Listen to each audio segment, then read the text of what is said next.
Hey everybody, it's Gil here with the Sailing Vessel Dream Chaser. Welcome back to our channel. I hope you enjoyed last week's video where we showed how we were refinishing the belaying pins on our boat and some of the things we're going to have to do to rebuild the belaying pin rack that goes around the mast. If you didn't see that video, I'll go ahead and put a link to it right up in this upper right hand corner if you happen to be watching on a mobile device. If not, it will be in the description down below.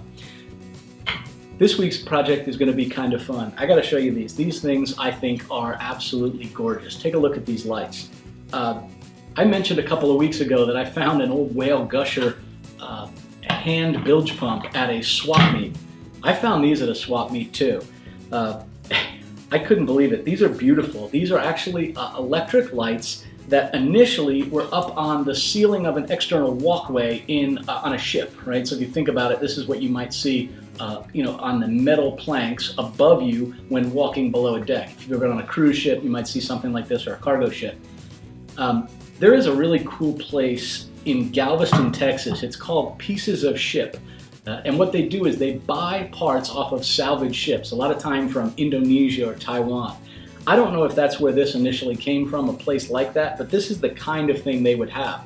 They have everything from original and rough condition, but sometimes just painted with years and years and years of whatever color paint the crew was using, to some that people have refinished, like bronze ones like this, where they've actually refinished them and polished them bright again.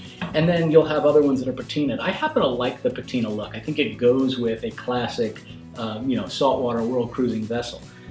But here's what we're going to do today. We're going to take this light apart and we're going to turn it into an LED light. There's a lot of ways you can do that. In our previous boat, one of the things Deb and I did was we liked sort of a Lone Star theme, like a single star.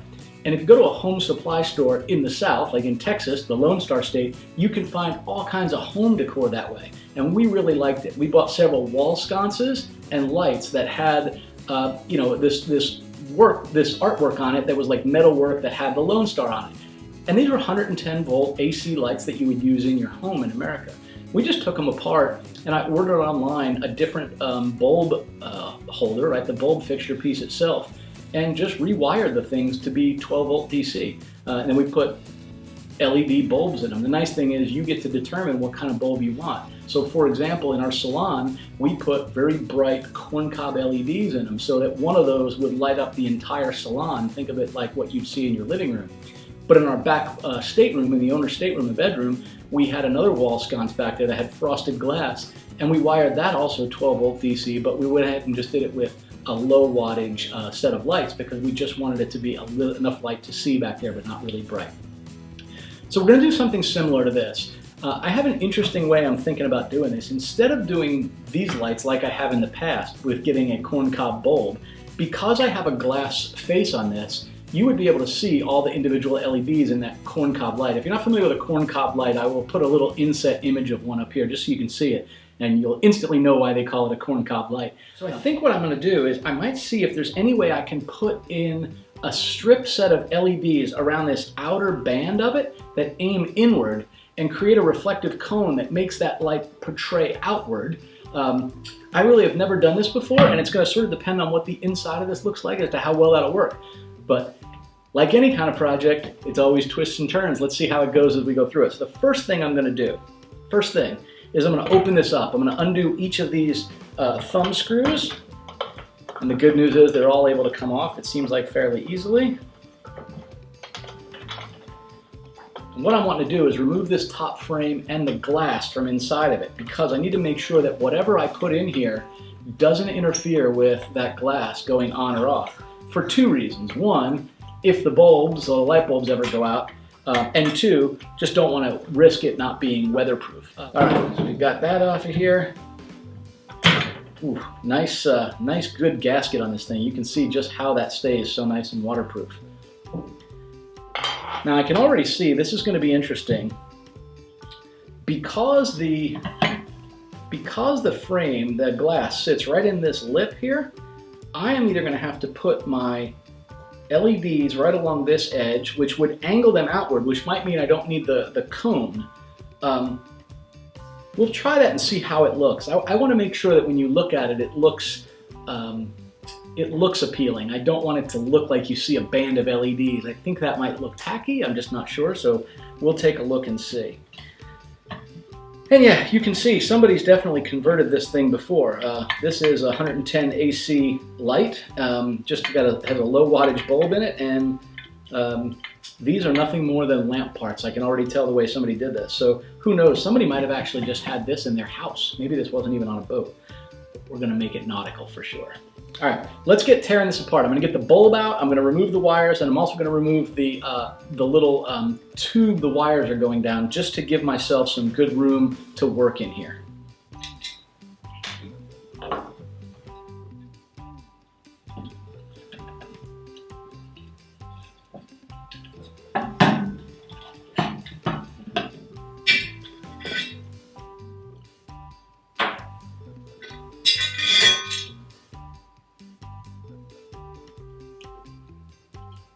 I'm removing this part where the wires went through, mainly just to make it a little bit easier to do my testing. What I want to see is just how bright it would be with LEDs on it, and I might even consider mounting a small dimmer switch, which I might be able to do right in there if I remove it from this case. We'll see. I'm not even sure yet on this. So I've got these LEDs in here, and you can see this is a very dense set of LEDs. There's 4 to 5 of these per inch, very bright when you just turn up all the way, which is why I might need to add a dimmer switch. But I'm going to go ahead and install this temporarily using the adhesive that's on the actual back of the LEDs. And I want to do it as high up on the frame so it's as close to the lens as it possibly can be. Ideally, so you don't see the actual LEDs, just the light they cast. So I'm just going to go ahead and sort of stick these on here. If this is what I end up doing long term, I will use a better method for sticking them on, because this adhesive that comes on LEDs is typically not very good. And I will say this is a set of compound curves here, so it's going to be a little bit challenging to get this to stick at exactly the right place I want it, because it's at an angle and it's going around in a circle, so it sort of compounds the challenge. If you've ever done crown molding, for example, you know the challenge of compound angles, especially trying to get something to lay flat. The good news is, if this isn't 100% flat, it's probably okay for my test. So I'm going to go ahead and just get this right to the end, and then I'm going to feed my wires back through here so that I can black out any of the rest of these without having to cut them yet. I will end up having to cut this to length if this test works out well, but this at least gives me a good way to validate it without having to do that. You know, they're already the LED adhesives coming up a little bit, but I have them very high along the edge here. Normally you wouldn't leave LEDs on long on the roll like this because they get hot. They do generate some heat, and I'm going to make it worse by sticking it inside of this package. But I want something that's going to block the light for the part that's not in my test, if you will. And I'm going to lay my lens back on here. I don't need this to be a real good fit, so I'm just going to put 2 of these in finger tight just so I don't drop any parts of it.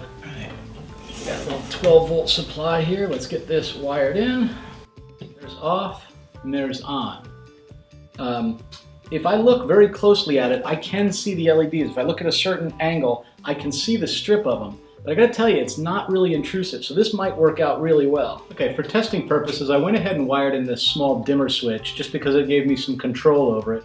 And you can see here, I can actually control the brightness of this. I'll probably end up wiring the dimmer switch in. I just have to see how big the components are and a good place to mount them here. Whether it's in the light or maybe it'll just be on the boat, and then I'll wire the 2 of them in this way. Because I have 2 of these identical lights. But I do think I want this to be a little bit brighter. I'm going to run 2 circles of LEDs around it, and then after dark I will come check this out again, just because I don't feel like carrying my whole portable 12-volt solar battery in the house and everything else in my little test bed here.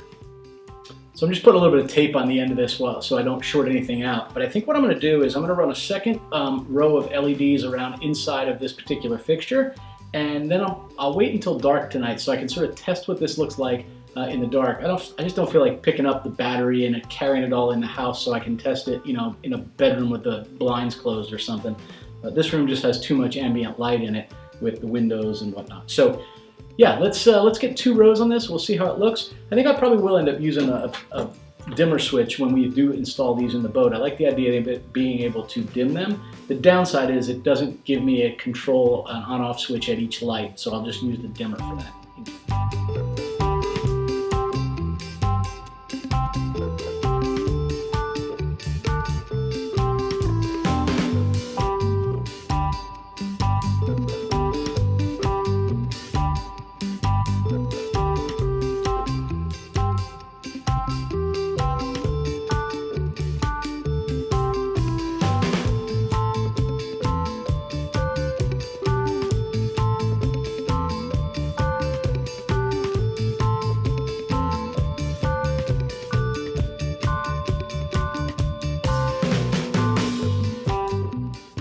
And because this is just a test, I'm soldering this together and only using electrical tape. Obviously before it went on the boat it would be using marine grade heat shrink and the whole bit here on my connections. But for this test in the shop it's just fine. Here's a pretty good way to test it. So I'm zoomed up high, I'm holding it about 4 feet over the counter. I'm just going to go ahead and turn it on.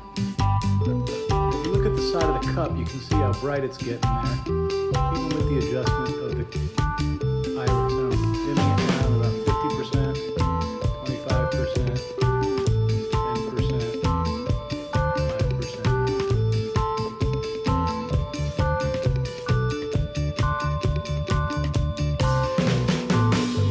At the brightest setting there.